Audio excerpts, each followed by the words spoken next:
दोस्तों, आपका स्वागत है जेके वॉइस चैनल में। आज की कहानी माँ की ममता। रमेश घर से दूर जॉब कर रहा था। गहरी नींद में सोया हुआ। रात के 2:30 बज रहे थे। फोन की रिंग बज रही थी। 28 साल का रमेश नींद से जाग फोन को रिसीव करता है। फोन की दूसरी तरफ से माँ की आवाज़ आती है। जन्मदिन मुबारक हो बेटा। माँ की आवाज़ सुनते ही रमेश बोलता है, क्या है माँ, तुझे समझ नहीं आता क्या?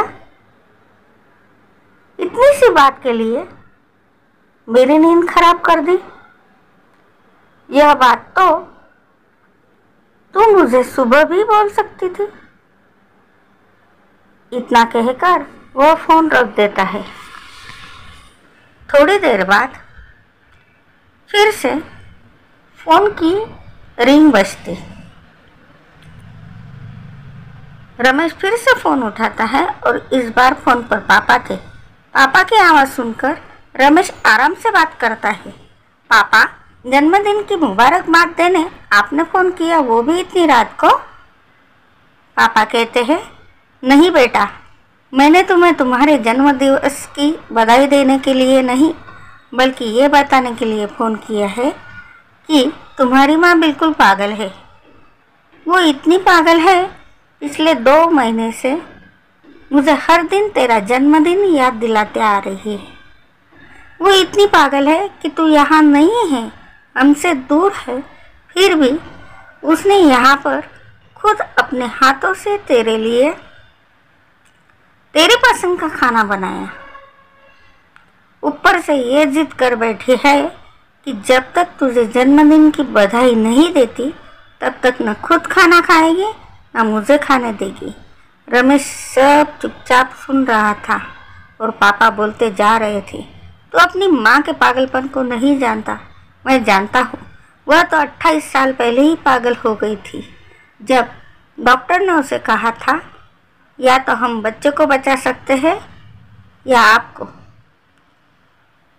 उसने बिना कुछ सोचे समझे बच्चे को बचाने का फैसला ले लिया और मुझे भी उस फॉर्म पर साइन करने के लिए मना लिया था जिस पर लिखा था उसकी ज़िंदगी इस ऑपरेशन से खतरे में, और अगर उसे कुछ होता है तो उसके जिम्मेदार डॉक्टर नहीं होंगे।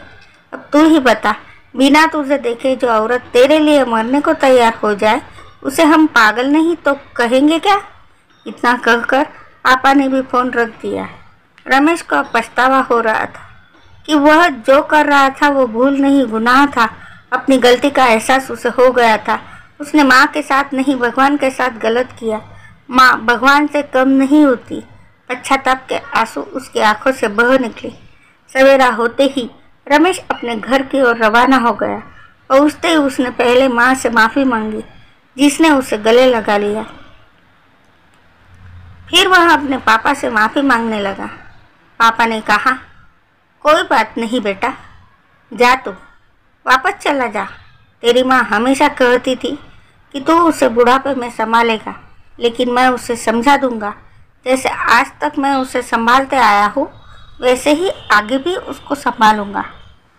उसे भी यह समझ लेना चाहिए, जो बेटा उसके फ़ोन करने से परेशान हो जाए वह उसे उम्र भर क्या संभालेगा। पिता की ऐसी बातें सुनकर रमेश की आंखें बहने लगी। वो सर झुका अपने पिता के सामने चुपचाप खड़ा।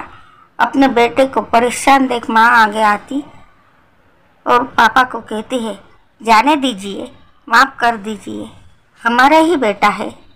दोस्तों, ऐसी होती है माँ।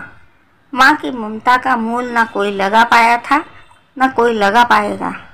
9 महीने प्रसव की पीड़ा सहन करके हमें नई जिंदगी देने वाली और इस दुनिया में लाने वाली, हमारी उंगली थाम कर चलने वाली अपनी माँ हमारी हर गलती को माफ़ कर सकती है।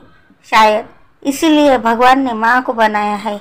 भगवान के बाद अगर कोई है तो वह है माँ।